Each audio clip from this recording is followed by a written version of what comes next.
হাদিসে পাকের মধ্যে নবী বলেন, ওয়ান আবি হুরায়রা ক্বালা ক্বালা রাসূলুল্লাহ সাল্লাল্লাহু তাআলা আলাইহি ওয়াসাল্লাম কুল্লু আমাল ইবনে আদম ইউদাআফুল হাসানাতু বিআশরি আমসালিহা ইলা 700 দিআফিন।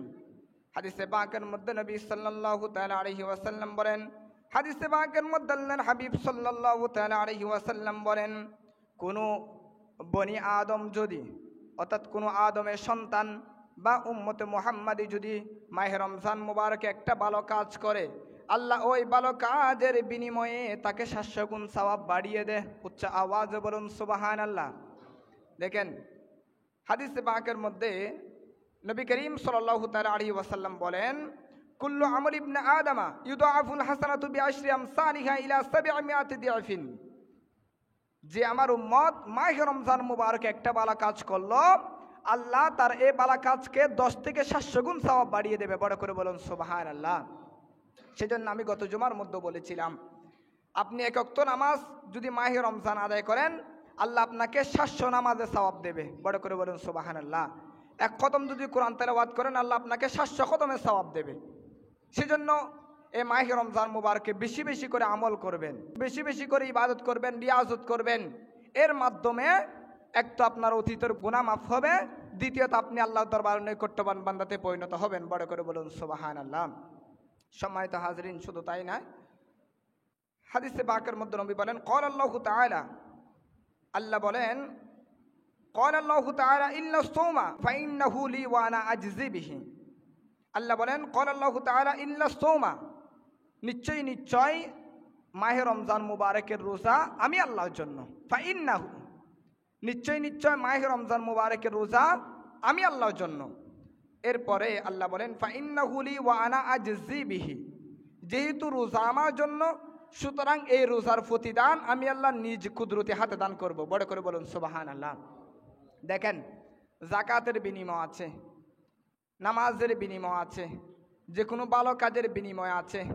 কিতাবের মধ্যে বিভিন্ন রেফারেন্সে পাওয়া যায় এতটুকুন সওয়াব দেবে, কিন্তু রোজার কোনো বিনিময় আল্লাহ বর্ণনা করেন নাই। হাদিসে পাকের মধ্যে আল্লাহর হাবিবও বলেন নাই। কেন?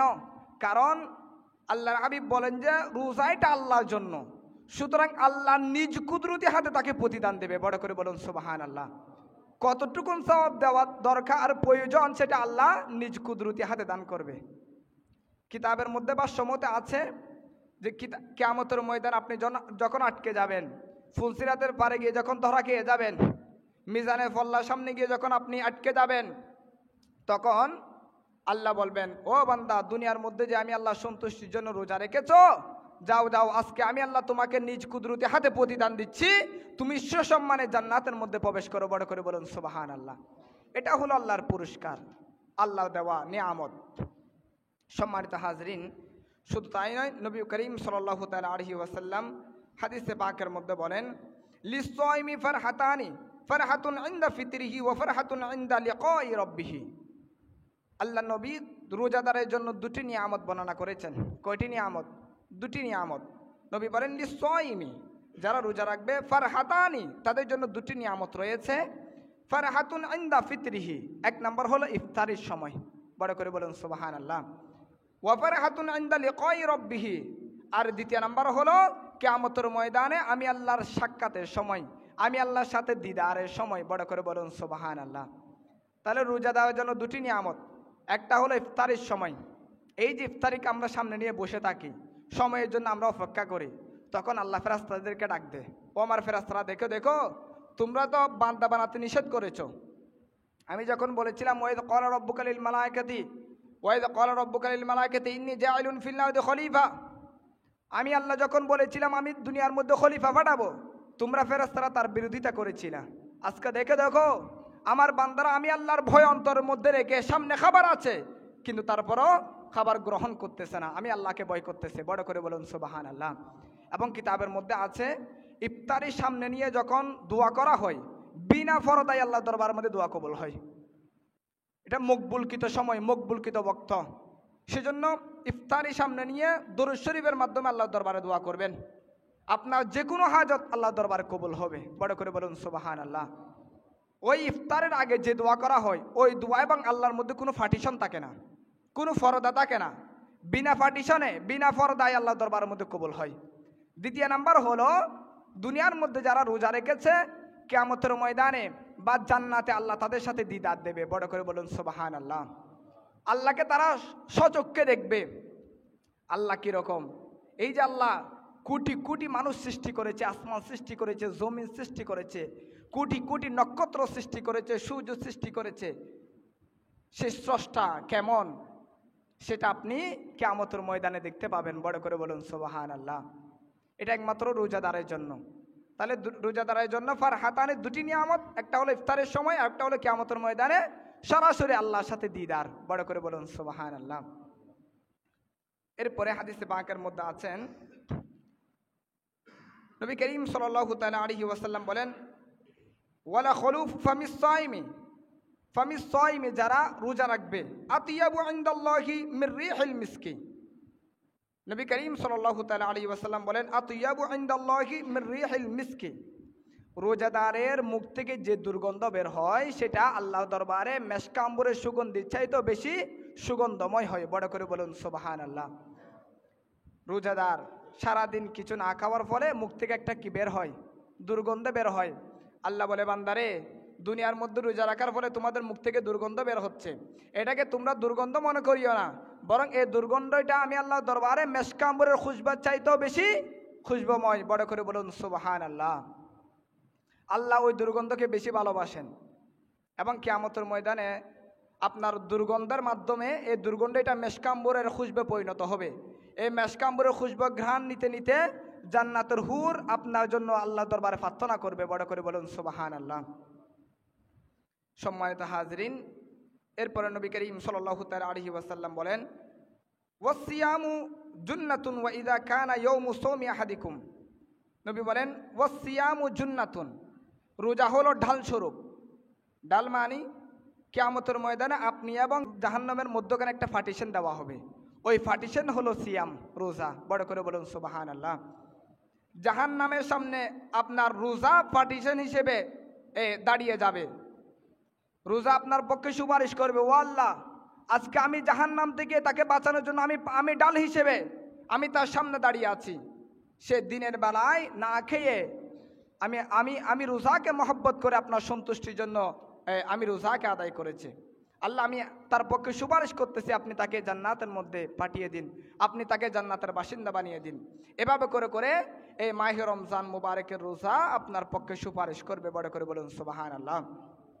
সম্মানিত হাজরিন, শুধু তাই নয়, আল্লাহর হাবিব বলেন, তো যারা এই সমস্ত নিয়ামত ভোগ করতে চায়, জান্নাতে যেতে চায়, জান্নাতের খুশবু পেতে চায়, আল্লাহর সাথে দিদার করতে চায়, বিনা ফাওতায় দোয়া কবুল করানোর জন্য যারা ফরিয়াদ করতে চায়, নবী বলেন, ওয়া ইযা কানা ইয়াউমু সাওমি আহাদিকুম ফালা ইয়ারফাস ওয়ালা ইয়াসখাব। যারা এভাবে করে নিয়ামত পেতে চাও, তোমরা যাবতীয় ফাহাশা কথাবার্তা, যাবতীয় অন্যায় কাজ পরিহার করে একমাত্র আল্লাহর সন্তুষ্টির জন্য রোজা রাখো। বড় করে বলুন সুবহানাল্লাহ। গতকাল আমাদের এখানের মধ্যে একটা মাহফিল হয়েছে, খতমে গাউসিয়া এবং তাওয়াল্লাদে গাউসিয়া তালিমে জলসা। তালিমে জলসার মধ্যে প্রায় রোজা সম্পর্কে 25টার উপর মাসালা বর্ণনা করা হয়েছে। গতকাল রোজার উপরে 25টার উপর কি মাসালা বলা হয়েছে। এখানের মধ্যে একটা মাসালা হলো, আপনি রোজাতে থাকা অবস্থায় যখন নাটক সিনেমা দেখবেন বা গুনার কাজ করবেন, গালিগালাজ করবেন, ফাহাশা কথাবার্তা বলবেন, আপনার রোজা আস্তে আস্তে হালকা হয়ে যাবে। রোজা থাকা অবস্থায় নাটক সিনেমা দেখলে রোজা ভাঙ্গে না, গান দেখলেও রোজা ভাঙ্গে না, গালিগালাজ করলেও রোজা ভাঙ্গে না, ফাহাশা কথাবার্তা বললেও রোজা ভাঙ্গে না, কিন্তু রোজা কি হয়ে যায়? হালকা হয়ে যায়। মনে করেন রোজার মধ্যে আপনাকে সওয়াব দেবে 100, কিন্তু ওই 100টা কমতে কমতে কমতে কমতে 10-20-এর মধ্যে চলে আসবে, সেটা আর কোনো গণ্য হবে না। তো আল্লাহর দরবারে যে গ্রহণযোগ্যতার প্রয়োজন, গ্রহণযোগ্যতার জন্য যে খাস নিয়ত প্রয়োজন, একনিষ্ঠ প্রয়োজন, একাগ্রতা প্রয়োজন, সেই একাগ্রতা আপনার ফাহাশা কাজে নষ্ট করে দিয়েছে, যার ফলে রোজাটা পরিপূর্ণভাবে আল্লাহর দরবারের মধ্যে কবুল হয় না। এটাকে বলা হয় ইবাদতে নাকেস, মানে অর্ধেক কবুল হওয়া। সেজন্য নবী বলেন, যারা রোজার নিয়ামত পেতে চাও, তোমরা যাবতীয় ফাহাশা কাজ থেকে বিরত থাকো। বড় করে বলুন সুবহানাল্লাহ। সুতরাং আমরা যারা রোজাদার, আমরা যাবতীয় অন্যায় কাজ থেকে দূরে থাকবো, ফাহাশা কাজ থেকে দূরে থাকবো। হাদিসে পাকের মধ্যে আছে, কেউ যদি আপনার সাথে ঝগড়া করে, কেউ যদি আপনার সাথে ঝগড়া করে, তখন আপনি বলবেন ভাই আমি রোজাদার। এটা হাদিসের ভাষা। নবী বলেন, ও আমার সাহাবায়ে কেরাম, তোমাদের সাথে কেউ যদি উঠে পড়ে ঝগড়া করতে চায়, তোমরা তাকে বলবে ও ভাই আমি তো রোজাদার, আমি তোমার সাথে ঝগড়া করতে পারবো না, কারণ আমি রোজাদার। আমি যদি ঝগড়া করে আমার রোজা হালকা হয়ে যাবে, আল্লাহর দরবারে কবুলিয়তের যে একটা ফজিয়ত, সে ফজিয়ত নষ্ট হয়ে যাবে। সেজন্য রোজা রেখে যাবতীয় অন্যায় কাজ করলে ওই রোজা পরিপূর্ণভাবে আল্লাহর দরবারে কবুল হবে না। রোজা এমনভাবে রাখতে হবে, পানাহার থেকে যেমনিভাবে আমরা বিরত, ঠিক তেমনিভাবে যাবতীয় অন্যায় কাজ থেকেও বিরত থাকতে হবে। এর মাধ্যমে আল্লাহর দরবারের নৈকট্যবান বান্দাতে আপনি পরিণত হতে পারবেন। না হলে আপনার রোজা ইবাদতে যেটা কামেল পরিপূর্ণ ইবাদত, ওই পরিপূর্ণ ইবাদত হবে না, ইবাদতে নাকাস হবে, মানে অর্ধেক। তো অর্ধেক ইবাদতটা কিয়ামতের ময়দানে গণ্য হবে না। কেন? আল্লাহ বলেন আল্লাযী খালাকাল মাউতা ওয়াল হায়াতা লিয়াবলুয়াকুম আইয়ুকুম আহসানু আমালা। আল্লাহ বলে বান্দারে আমি আল্লাহ হায়াত এবং মওত দিয়েছি আহসানু আমালা, উত্তম আমল দেখার জন্য। এখানে নাকেসের কথা বলা হয় নাই, উত্তম আমল মানে যে আমলের মধ্যে একমাত্র আল্লাহ সন্তুষ্টি থাকবে, রিয়া থাকবে না, লৌকিকতা থাকবে না, পরনিন্দা থাকবে না, গুনাহ থাকবে না, এটাকে বলা হয় আহসানু আমালা। একমাত্র আল্লাহর দরবারে আহসানু আমালাই কবুল হবে, আর কোনো ইবাদত কবুল হবে না। আহসানু আমালা মানে যেটা একমাত্র আল্লাহর সন্তুষ্টির জন্য, যেখানে দুনিয়াবি কোনো স্বার্থ থাকে না। আপনি অপরকে দান করবেন, সেটাও একমাত্র আল্লাহর সন্তুষ্টির জন্য হতে হবে। আমি অপরকে দান করতেছি, আমি তাকে এহসান করতেছি না, বরং আমি আল্লাহর দরবার থেকে দয়া পাওয়ার জন্য আমি তাকে কি করতেছি, একটু সহযোগিতা করতেছি। আপনাকে এটা মনে করতে হবে। এখন আপনি সহযোগিতা করলেন, আবার 2 বছর পর দেখা দিলেন, ওটা তুই খাই না পারো না, তোর জাকাতের টিয়া দিয়ে কি করে দিই, তোরা খাবার ব্যবস্থা করে দিই, ইবে কি আল্লাহ সন্তুষ্টির লই না? অতএব দেখা দিও। তো এটাকে আহসানু আমালা বলা হয় না। আহসানু আমালা এটা একমাত্র আল্লাহর সন্তুষ্টির জন্য দিয়ে দিবেন, আপনি আর সেদিকে তাকাতেও পারবেন না। মনে করেন ভিক্ষুককে যখন আপনি ভিক্ষা দেন, সেটাকে আপনার আবার খুঁজে নিতে পারেন? হ্যাঁ, তোমার নাই কত খালি 5 টাকা ভিক্ষা দিই, তুই না রাত দিয়ে দিত ইন কিন্তু লন্ন যায়। কিন্তু যিবা অনেক হলাদ দিবেন, কি একজন নতুন উদর চাই দেবে 10 টিয়া, উদরের টিয়াই বনে পরের দিন খুঁজে তারিবেন, কিন্তু জীবে দান করে দিও নিবে, কি খুঁজে তারিবেন না? এই ঠিক তেমনিভাবে আপনি আল্লাহর সন্তুষ্টির জন্য দিয়ে দিতে হবে, সেটা পরবর্তীতে বিভিন্ন অজুহাতে আপনি দেখিয়ে দিতে পারবেন না। এটাকে বলা হয় আহসানু আমালা। তো রোজাও সেম, যাবতীয় পানাহার থেকে আমরা যেমনিভাবে বিরত আছি, ঠিক তেমনিভাবে যাবতীয় অন্যায় কাজ থেকেও বিরত থাকতে হবে, একমাত্র আল্লাহর সন্তুষ্টির জন্য হতে হবে। সেজন্য আল্লাহ বলেন আস-সাওমু লি ওয়া আনা আজজি বিহি, রোজা যেহেতু আমার জন্য, রোজার মধ্যে কোনো লৌকিকতা থাকে না। আর যাবতীয় কিছুর মধ্যে কিন্তু লৌকিকতা থাকে, নামাজের মধ্যে লৌকিকতা থাকে, কারণ তাকে নামাজই বলার জন্য। কিতাবের মধ্যে আছে কিয়ামতের ময়দানে আল্লাহ অনেকগুলো নামাজকে দলামুস্র করে মুখের মধ্যে নিক্ষেপ করবে, অনেকগুলো হাজির হজকে দলামুস্র করে মুখের মধ্যে কি করবে, নিক্ষেপ করবে। কারণ সে নামাজ পড়েছে নামাজি বলার জন্য, হজ করেছে হাজি বলার জন্য, দান করেছে দানবীর বলার জন্য, মানব সেবা করেছে সেবক বলার জন্য, এভাবে করে করে সে মানুষকে দেখানোর জন্য। অর্থাৎ এখানে লৌকিকতা আছে, রিয়া আছে, কিন্তু ওই রিয়া মুক্ত একমাত্র ইবাদত হলো সিয়াম। বড় করে বলুন সুবহানাল্লাহ। এই রোজার মধ্যে কোনো লৌকিকতা নাই। কেউ আপনাকে দেখতেছে না, আপনি চাইলে তো কে ফেলতে পারতেন, আপনার পরিবারও দেখতেছে না, কেউ দেখতেছে না, বন্ধু বান্ধব কিছু একটা নিয়ে এসে আপনি চাইলে তো খেতে পারতেন, পান করতে পারতেন, কিন্তু আপনি একমাত্র আল্লাহর ভয়ে পান করেন নাই, খান নাই। এটা একমাত্র রিয়া মুক্ত, আল্লাহর সন্তুষ্টির জন্য। সেজন্য আল্লাহ বলেন আস-সাওমু লি ওয়া আনা আজজি বিহি, রোজা যেহেতু একমাত্র আমি আল্লাহর জন্য, সুতরাং এর প্রতিদান কিয়ামতের ময়দানে আমি আল্লাহ নিজ কুদরতি হাতে দান করব। বড় করে বলুন সুবহানাল্লাহ। সম্মানিত হাজিরিন, শুধু তাই না, আল্লাহর হাবিব সাল্লাল্লাহু তাআলা আলাইহি ওয়াসাল্লাম হাদিসে পাকের মধ্যে বলেন ওয়ান সাহাল ইবনে সাঈদ ক্বালা ক্বালা রাসূলুল্লাহ সাল্লাল্লাহু তাআলা আলাইহি ওয়াসাল্লাম ফিল জান্নাতি সামানিয়াতু আবওয়াবিন মিনহা বাবুন ইউসাম্মার রায়্যান। আল্লাহর হাবিব সাল্লাল্লাহু তাআলা আলাইহি ওয়াসাল্লাম বলেন জান্নাতের মধ্যে 8টি দরজা আছে, এই 8টি দরজার মধ্যে অন্যতম হলো রায়্যান নামক দরজা। তো নবী করিম সাল্লাল্লাহু তাআলা আলাইহি ওয়াসাল্লাম বলেন এই রায়্যান নামক দরজা দিয়ে একমাত্র ওই সমস্ত বান্দাগণই প্রবেশ করবে যারা দুনিয়ার মধ্যে আল্লাহ সন্তুষ্টির জন্য রোজা রেখেছে। বড় করে বলুন সুবহানাল্লাহ। দেখেন জান্নাতের মধ্যে 8টি দরজা, এই 8টি দরজার মধ্যে আল্লাহর হাবিব কি করে দিয়েছে, ভাগ করে দিয়েছে। আল্লাহর হাবিব বলেন অন্য 8টি দরজা দিয়ে যে কেউ প্রবেশ করতে পারবে, কিন্তু রায়্যান নামক যে একটা দরজা আছে ওই দরজা দিয়ে রোজাদার ব্যতীত আর কেউ প্রবেশ করতে পারবে না। বড় করে বলুন সুবহানাল্লাহ। এই যে আপনি রোজাদার, আল্লাহ আপনার জন্য স্পেশাল জান্নাতে দরজা তৈরি করেছেন, আপনাকে স্পেশালভাবে মকাম দিয়েছে, আলাদা আপনার সম্মান ইজ্জত বাড়িয়েছে। যেমন নবী করিম সাল্লাল্লাহু আলাইহি ওয়াসাল্লাম যেদিন মেরাজে গিয়েছেন, প্রত্যেক আসমানে দুটি করে দরজা। একটা হলো ফেরেশতারা কি করে উঠানামা করে, আল্লাহ নবীগণ উঠানামা করে। সপ্তম আসমান পর্যন্ত আল্লাহ নবীগণ কি করে এখানে মধ্যে এই প্রথম আসমান, দ্বিতীয় আসমান, তৃতীয় আসমান, এভাবে করে প্রত্যেক আসমানে আল্লাহ নবীগণ কি করে এখানে ইবাদত বন্দেগী করে আল্লাহ সন্তুষ্টির জন্য। এবং ফেরেশতারা এক আসমান থেকে অন্য আসমান উঠানামা করে। এটা একটা দরজা। কিন্তু রাসূল করিম সাল্লাল্লাহু আলাইহি ওয়াসাল্লাম যেদিন মেরাজে গিয়েছে, সেদিন আল্লাহ প্রত্যেক আসমানে আলাদা করে এক একটা দরজা তৈরি করেছেন। বড় করে বলুন সুবহানাল্লাহ। কারণ উনি তো সাইয়্যিদুল আম্বিয়া, নবীদেরও নবী, ইমামুল মুরসালিন, যিনি নবীদের লিডার, নবীদের অভিভাবক, নবীদেরও নবী, নবীদের অভিভাবক। ওনার জন্য আল্লাহ আলাদা করে কি করেছেন দরজা তৈরি করেছেন। বড় করে বলুন সুবহানাল্লাহ। ঠিক তেমনিভাবে দুনিয়ার মধ্যে যতগুলো মানুষ আছে, ওই মানুষের চাইতে যারা রোজাদার তারা শ্রেষ্ঠ। ওই শ্রেষ্ঠর প্রতিদান হিসেবে আল্লাহ তাদের জন্য জান্নাতের মধ্যে আলাদা করে একটা দরজা তৈরি করেছেন। বড় করে বলুন সুবহানাল্লাহ। সম্মানিত হাজরিন, শুধু তাই না, ওয়ান আবি হুরায়রা ক্বালা ক্বালা রাসূলুল্লাহ সাল্লাল্লাহু তাআলা আলাইহি ওয়াসাল্লাম মান সামা রমাদানা ঈমানান ওয়া ইহতিসাবান গুফিরা লাহু মা তাকদ্দামা মিন যামবি। রাসূল করিম সাল্লাল্লাহু তাআলা আলাইহি ওয়াসাল্লাম হাদিসে পাকের মধ্যে ইরশাদ করেছেন, মান সামা রমাদানা ঈমানান ওয়া ইহতিসাবান গুফিরা লাহু মা তাকদ্দামা মিন যামবি। যে ব্যক্তি ঈমান অবস্থায়, বেঈমান না, মানে ঈমান আছে, যে ব্যক্তি ঈমান অবস্থায় রোজা রেখেছে, আল্লাহ তার অতীতের সমস্ত গুনাহ মাফ করে দেবে। বড় করে বলুন সুবহানাল্লাহ। যেমন কোরআনে পাকের মধ্যে আল্লাহ বলছেন, ইয়া আইয়ুহাল্লাযীনা আমানু কুতিবা আলাইকুমুস সিয়াম। আমি আল্লাহ মাহে রমজান মুবারকের রোজা দিয়েছি একমাত্র ঈমানদারের জন্য। কার জন্য? ঈমানদারের জন্য। গত জুমার মধ্যে আমি বলেছিলাম, বেঈমানের জন্য আল্লাহ রোজা দেন নাই, একমাত্র ঈমানদারের জন্য আল্লাহ রোজা দিয়েছেন।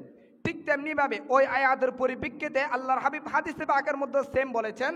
আল্লাহর হাবিব বলেন, মান সামা রমাদানান ঈমানান, যারা ঈমানদার অবস্থায় রোজা রাখবে, ওয়া ইহতিসাবান গুফিরা লাহু মা তাকদ্দামা মিন যামবি, আল্লাহ তাদের অতীতের সমস্ত গুনাহ মাফ করে দেবে। বড় করে বলুন সুবহানাল্লাহ।